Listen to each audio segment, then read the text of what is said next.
$350 for a fragrance, for a standard generic kind of shower gel cheapy fragrance. You know, it's wild. Is the utility of smelling good really worth $350 when there are so many options on the market that are a tenth of the price even and do almost the same exact job? But Louis Vuitton is one of the biggest brands in the world, and the people that buy their products live and die by that brand, and they swear by the quality of it. And I mean, we see Imagination, Meteore, Symphony, all these different fragrances show up all the time in different people's collections. So people are obviously buying these fragrances. So is it really worth $350 for a Louis Vuitton fragrance? I'm going to talk about the reasons why I think it's not. I'm going to talk about some of the reasons why I think it might be, and then I'm going to give you my personal opinion at the end. Clutch your purses, let's get into it.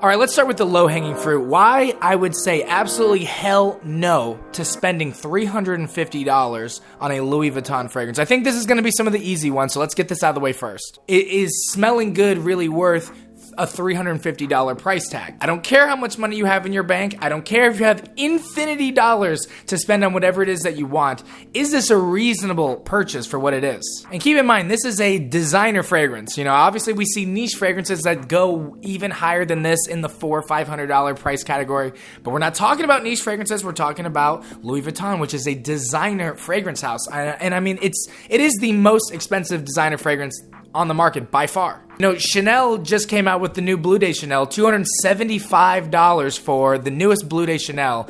And I mean, I think people have just been outraged. I mean, they might even start rioting in the streets because of kind of the price that you're paying for a designer fragrance. It's just absolutely insane. And Louis Vuitton is absolutely no exception to that rule, being that they are, like I said, it's the highest priced designer fragrance on the market. For a price point that high, you would expect to be getting a product that is so unique and different from all of the others in its class that elevated price point would be worth it. And is that something that we're really seeing from Louis Vuitton? And if you ever smelled a Louis Vuitton fragrance, I think you would agree that the answer is no. The Louis Vuitton fragrance scent profiles, you know, and I'm only talking about the 350 line, like their lower level line. I'm not talking about their, you know, straight line, which is over $600 for those fragrances. I'm just talking about the $350 ones. Imagination, Meteor, Pacific Chill, Afternoon Swim. Are these fragrances really unique and innovative and something different that really commands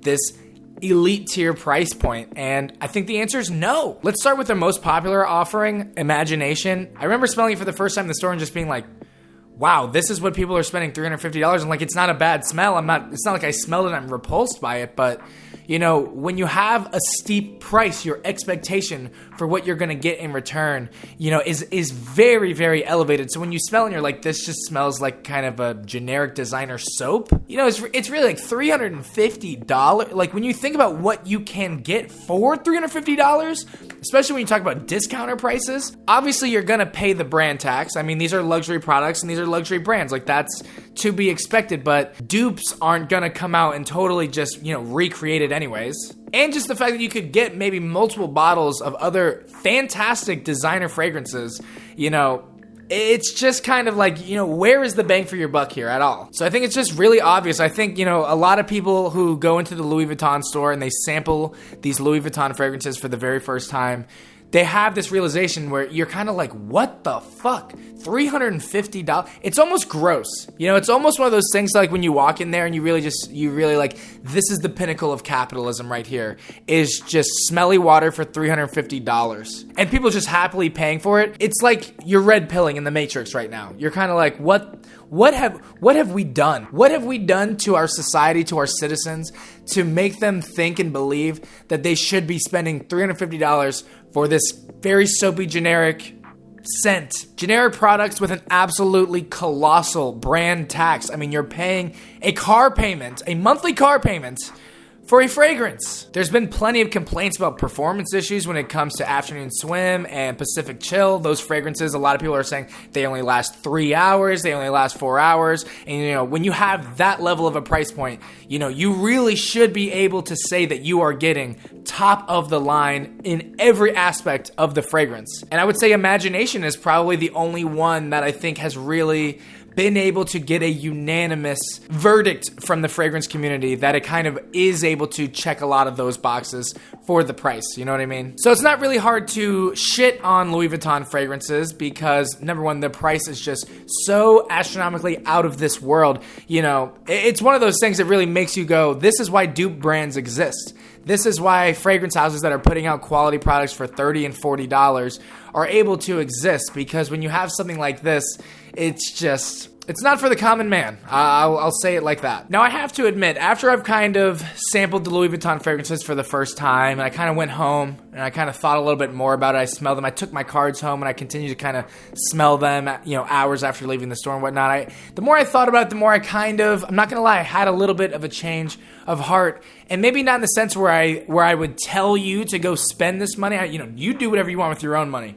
But I kind of understood where certain people were coming from, beyond just like, oh my god, it's Louis Vuitton, it's like this brand that's super exclusive and expensive and things like that. Beyond all that, when I really thought about the utility of some of the fragrances in that line, I'm not gonna lie, it kind of clicked to me. The ingredients and the quality of the fragrances are best in class by far. So, while the scent profile itself may not be doing something that's challenging or unique or something I've never smelled before, the quality of ingredients, they've done simple to the highest possible quality in terms of their ingredients. There are plenty of fragrances in the line that people claim to get monster performance from, which for the freshie, generic, kind of shower gel type of scent profile that they have, a performance of 8 to 9 to 10 hours is absolutely sensational for a fragrance of that style. But beyond just the quality and the performance, which I think is what everyone initially looks at,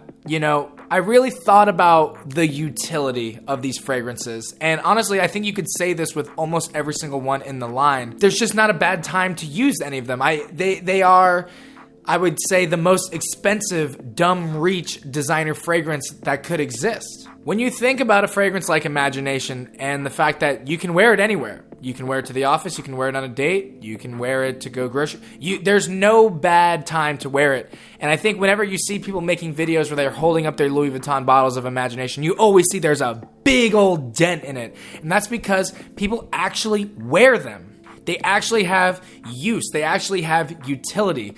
There's no bad time to wear it. I don't know if you've ever bought a fragrance and spent a lot of money on it, and a lot of money, you can define what that is for you. It's different for everyone.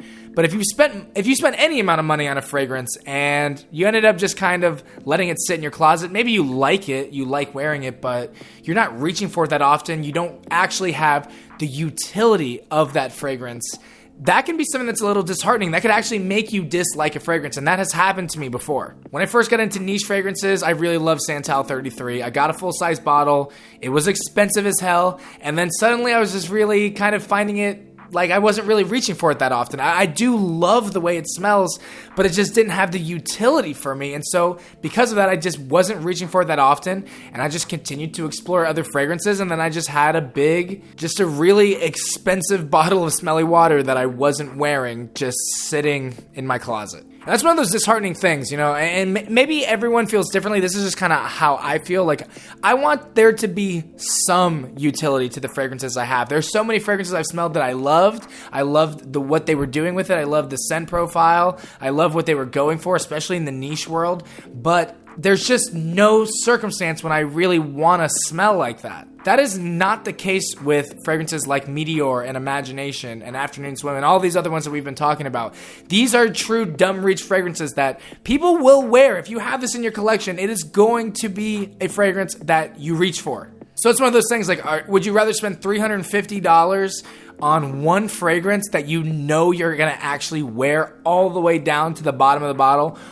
Or would you rather spend the same amount of money kind of sampling other fragrances, maybe buying some decants, buying some bottles, oh, here's my special occasion fragrance, here's my date night fragrance, here's this fragrance, here's that fragrance, and then they end up just really sitting and collecting dust most of the time. I don't know about y'all, but like I hate when something like that happens. It kind of just, it irritates me. It makes me want to sell them, trade them, or get rid of them. I like to feel like I really want to wear that fragrance. When I have something in my collection, I have a full-size bottle and I spend a lot of money on something, I really want to have that utility for it. I want to use it. So Louis Vuitton fragrances are meant to be used and worn. They're not just pretty bottles that are going to sit in your collection and are going to go untouched because they're so niche and challenging and difficult and all of those things that require you to never reach for it.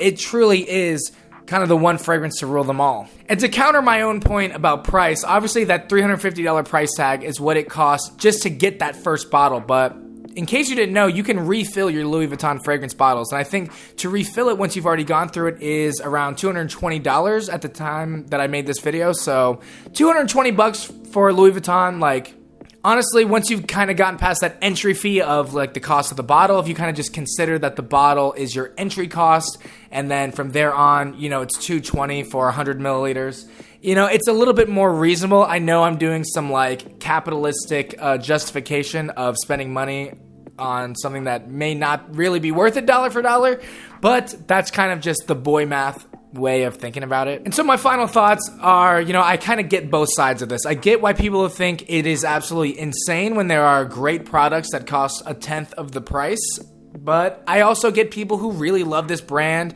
and buy these fragrances for $350 and spend their hard-earned money on it. Like, I get it. Me personally, while Louis Vuitton fragrances, they don't scratch like an itch in my like fragrance enthusiast brain. There are so many fragrances that do. For example, Paragon by Initio, that's a brain scratcher. Vibrato by Sospiro, that's a brain scratcher. Those are challenging fragrances though. Fragrances that if I had them sitting next to Louis Vuitton, I may not reach for as often as something like Imagination, because like I said, the utility of the fragrance is just maxed all the way out. So I don't currently own any full-size Louis Vuitton bottles in my collection, but I'm certainly not against eventually getting one. Maybe I'll get one as like a Christmas present to myself or something like that in the future. Let me know in the comments if you've bought a Louis Vuitton fragrance and then had buyer's remorse, or vice versa. Maybe you went down the dupe route and spent a whole bunch of money and then never actually found something you liked, and then ended up going to Louis Vuitton anyways. Like, there's so many different ways to kind of approach this type of conversation. So join the discussion. Let me know in the comments below